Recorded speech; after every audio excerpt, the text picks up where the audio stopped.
Hello, my dear student. How are you all? Welcome back in Hindi class. Student, as you know that our chapter number 11 was going on and our chapter name was Chandrashekhar Azad. एक ऐसे महान स्वतंत्रता सेनानी के बारे में हम पढ़ रहे थे जिन्होंने ये कसम खाई कि जीते जी मुझे कोई भी अंग्रेज छू नहीं पाएगा, और अंत तक उन्होंने अपनी इस प्रतिज्ञा को पालन भी किया इसका. ठीक है, तो आज हम फिर से इसी चैप्टर के बारे में बात करेंगे. सबसे पहले बात कर लेते हैं कि ये जो चैप्टर है इसके राइटर कौन है. तो बच्चों, इस चैप्टर के राइटर हैं मनमथ गुप्त. ये जो मनमथ गुप्त है बच्चों, ये भी चंद्रशेखर आजाद के ही एक सहयोगी थे. ये भी एक क्रांतिकारी थे, इसलिए इनके बारे में भी जानना उतना ही इम्पोर्टेंट है जितना चंद्रशेखर आजाद के बारे में. ठीक है, तो ये जो मनमथ गुप्त थे, ये राइटर भी थे, ये चीजें लिखते भी थे, और प्लस में ये एक स्वतंत्रता सेनानी भी थे. और इन्होंने जब काकोरी रेल को लूटा था इन लोगों ने, उसमें ये भी एक मुख्य सहयोगी की भूमिका में रहे और ये पकड़े गए थे. मैंने आपको बताया था कि जब काकोरी रेल घटना जब हुई थी, आई विल रिपीट अगेन कि मैं इसे काकोरी कांड बिल्कुल नहीं कहूंगी, और यही उम्मीद आपसे भी करूंगी कि आप भी इसे काकोरी कांड ना बोले. ये एक घटना थी और इस घटना में बहुत सारे लोगों ने मिलकर इसे अंजाम दिया था. चलती हुई ट्रेन को लूटना ये एक बहुत बड़ी बात थी, और उस ट्रेन को लूटा भी. इसमें ये लोग सक्सेस भी हुए, पर कहते हैं कि जो धन फिर उन्होंने जिस चद्दर में इन्होंने लपेटा ना बेडशीट में, वो चद्दर कहते हैं पहचान ली गई, उस चद्दर की शिनाख्त की गई, और उसके आधार पर फिर इन लोगों को पकड़ा गया. तो इनमें पकड़े जाने वालों में बहुत सारे क्रांतिकारी थे. किसी को फांसी की सजा हुई, किसी को काले पानी की सजा दी गई.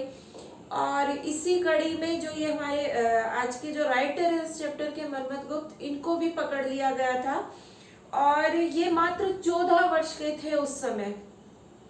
मतलब ये इनकी उम्र तो और भी कम थी, तो ये सिर्फ 14 वर्ष के थे उस समय, और इन्हें पकड़ लिया गया था.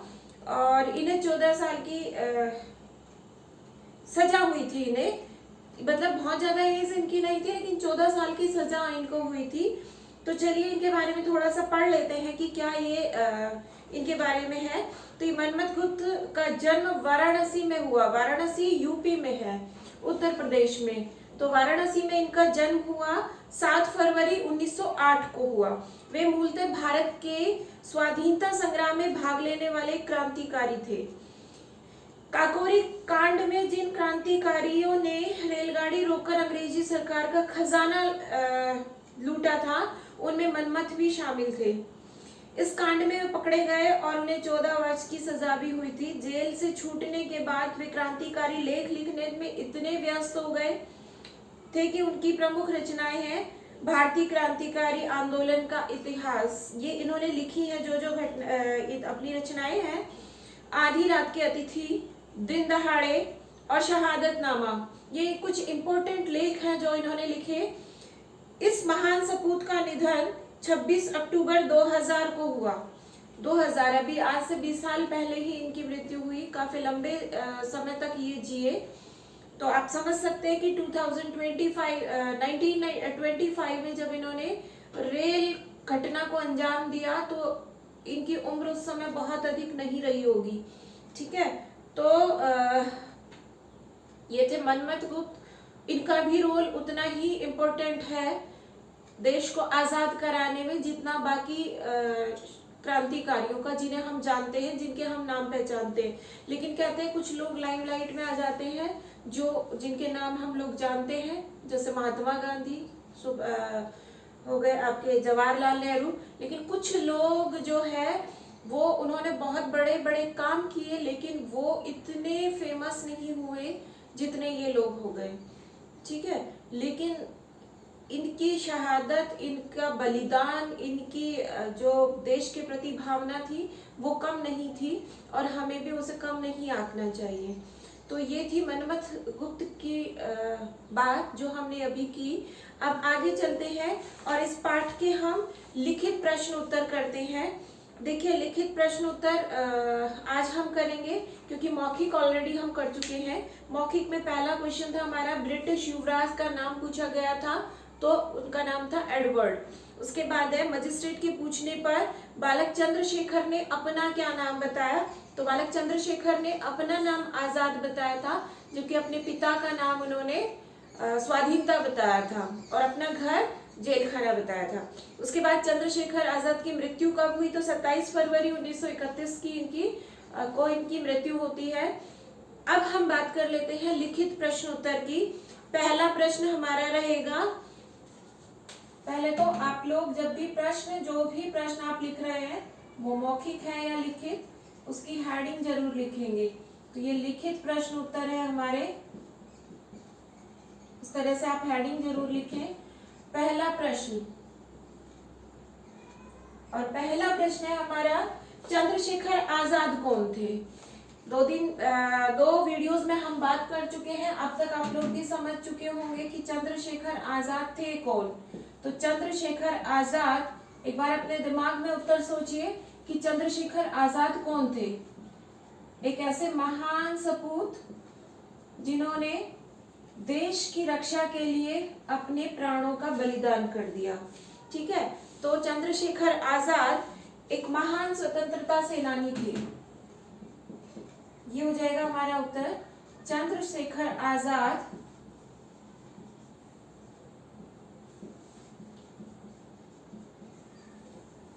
एक महान स्वतंत्रता सेनानी थे।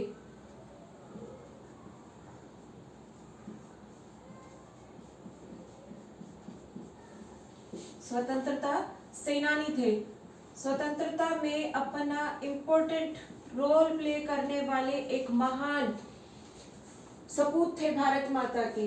ठीक है, ये हो गया हमारा फर्स्ट क्वेश्चन का answer. Now we are on second question. किस घटना को सुनकर चंद्रशेखर आजाद को काफी क्रोध आया। तो घटना इसमें आई थी कि जो जलियांवाला बाग हत्याकांड हुआ, उस नृशंस हत्याकांड को सुनकर चंद्रशेखर आजाद बहुत क्रोधित हो गए थे। तो हमारा प्रश्न होगा, प्रश्न नंबर 2 है, किस घटना को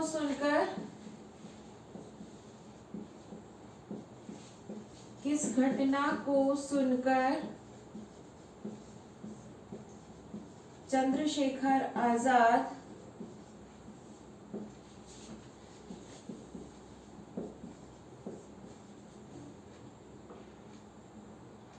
को काफी क्रोध आया था। ये क्वेश्चन है हमारा, काफी क्रोध आया था।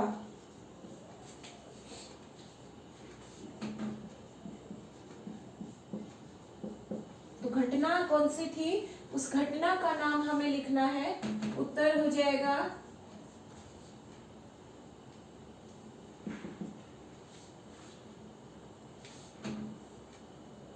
जलियांवाला बाग हत्याकांड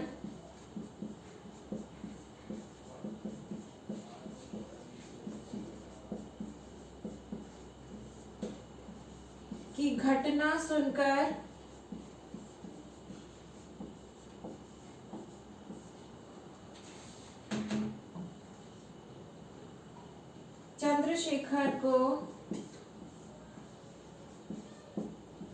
चंद्रशेखर आजाद को बहुत क्रोध आया था।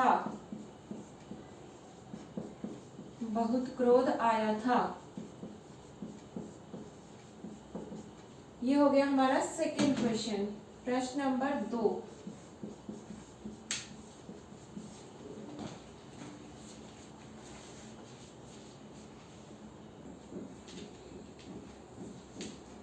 यस, अगला जो प्रश्न है हमारा प्रश्न नंबर 3। प्रश्न नंबर 3 में हमसे पूछा गया, चंद्रशेखर को मजिस्ट्रेट ने क्या सजा दी थी? प्रश्न नंबर 3 है, चंद्रशेखर आजाद को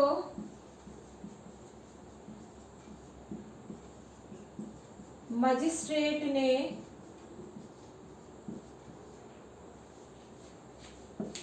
क्या सजा दी थी? तो आपको याद होगा, मैंने आपको बताया भी था कि उन्हें बेंतों से पीटने की सजा दी गई थी और कितनी बेंतें पड़नी थी उन्हें? 15। तो आंसर हो जाएगा हमारा, मजिस्ट्रेट ने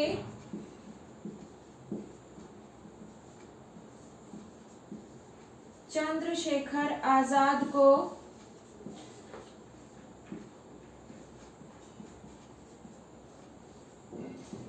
को 15 बेंत मारने की सजा दी। 15 बेंत मारने की सजा दी। ये हो गया हमारा प्रश्न नंबर 3। ठीक है, नेक्स्ट क्वेश्चन रहेगा प्रश्न नंबर 4।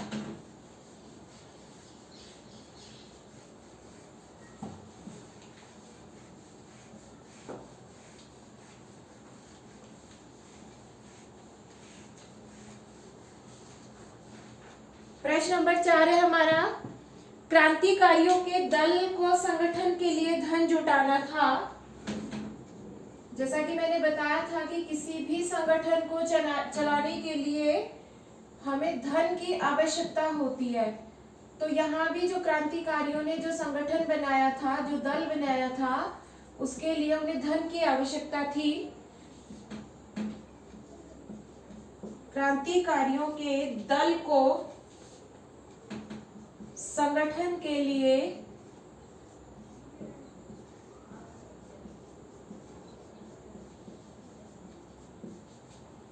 धन जुटाना था।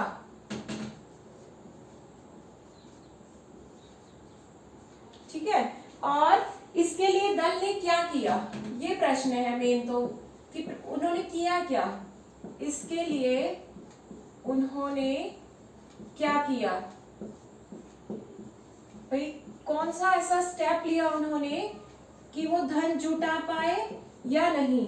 आप पहले तो कमेंट करके बताइए कि क्या वो धन जुटाने में सफल हो पाए थे? उन्होंने धन जुटाया था अपने संगठन के लिए?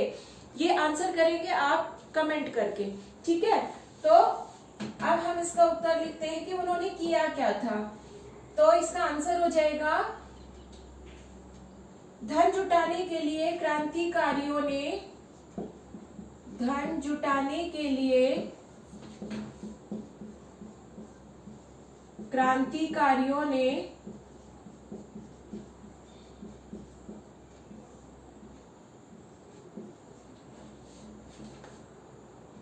चलती हुई ट्रेन में से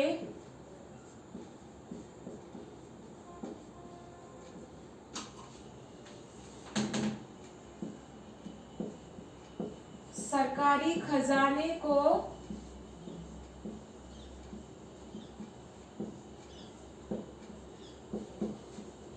लूट लिया था।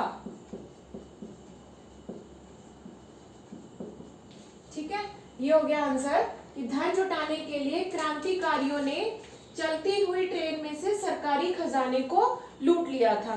कहने को ये एक सरकारी खजाना था, लेकिन वास्तव में तो ये हमारे ही देश का लूटा हुआ धन था, जिसे अंग्रेज लोग अपने देश लेकर जा रहे थे।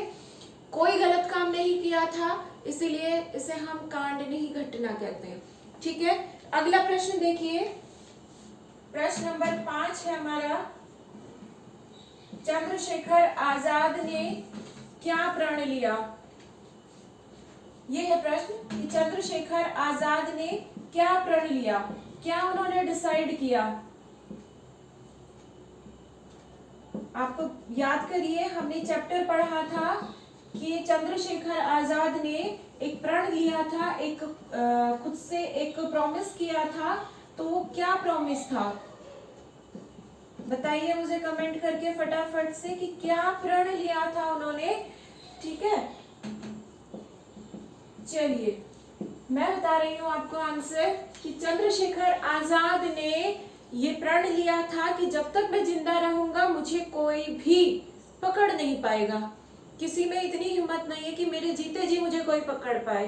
क्या उन्होंने इस प्रण को सही से साबित भी किया, ये भी बताएंगे आप, ठीक है। तो चंद्रशेखर आजाद ने क्या प्रण लिया था? तो चंद्रशेखर आजाद ने, बार बार पूरा नाम ना लिख के हम ये लिख देते हैं सिर्फ, आजाद ने प्रण लिया कि जब तक वे जिंदा हैं, जब तक वे जिंदा है तब तक उन्हें कोई नहीं पकड़ पाएगा, तब तक उन्हें कोई नहीं पकड़ पाएगा। ये उन्होंने प्रण लिया। और देखिए बखूबी उन्होंने अपने इस प्रण को निभाया भी। जब अंत समय उन्हें लगा अपना नजदीक कि भाई अब तो मुझे ये पकड़ ही लेंगे, उस समय उन्होंने खुद को ही गोली मार ली थी ताकि अपनी प्रतिज्ञा पर वो अटल रहे। ऐसे होते हैं वीर बहादुर लोग। चलिए नेक्स्ट और आज का अंतिम प्रश्न हम देख रहे हैं कि अल्फ्रेड पार्क में चंद्रशेखर आजाद ने अपनी प्रतिज्ञा किस प्रकार निभाई। प्रश्न नंबर 6 है। मैं क्या ऊपर का क्वेश्चन डिलीट कर रही हूँ, इरेज कर रही हूँ ताकि आपको लिखने में परेशानी नहीं होगी, ठीक है। या आप स्क्रीनशॉट लेकर साथ साथ लिखते रहा करें। यहाँ लिख रही हूँ मैं प्रश्न नंबर 6 ताकि आपके पास एक प्रॉपर स्पेस रहेगा लिखने के लिए। प्रश्न नंबर 6 है, अल्फ्रेड पार्क में कौन सा पार्क था जिसमें चंद्रशेखर आजाद लास्ट में बैठे हुए थे? तो अल्फ्रेड पार्क। इन नाम को आपको ध्यान रखना है। अल्फ्रेड पार्क में चंद्रशेखर आजाद ने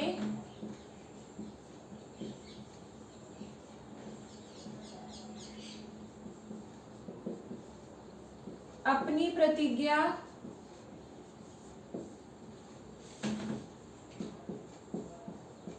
किस प्रकार निभाई। याद आ गई होगी सबको घटना कि किस तरह से उन्होंने अंतिम जो गोली थी वो खुद को ही उस गोली से शूट कर लिया था। तो आंसर हो जाएगा अल्फ्रेड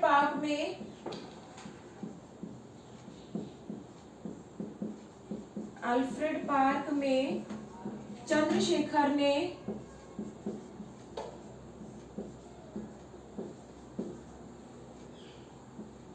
अंतिम गोली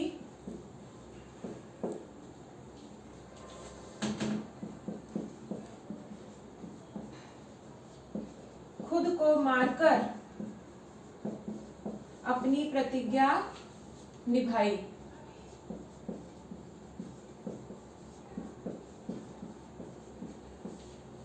अपनी प्रतिज्ञा निभाई। देखिए कितने महान क्रांतिकारी थे ये, जिन्होंने अपनी प्रतिज्ञा पर डटे रहने के लिए खुद को गोली मार ली है। कोई कम साहस की बात नहीं है। तो ऐसे महान क्रांतिकारियों की जरूरत हमारे देश को पहले भी थी, आज भी है। और वो महान क्रांतिकारी आप जैसे जो हमारे बच्चे हैं वो बन सकते हैं। अपने देश के भले के लिए, अच्छे के लिए हमारे अंदर देश के प्रति प्रेम का जज्बा होना चाहिए। ठीक है बच्चों, इसी विशेष के साथ आज की क्लास को यहीं खत्म करते हैं। अगर वीडियो पसंद आता है तो इसे लाइक करना ना भूलें। ठीक है, बाय बाय।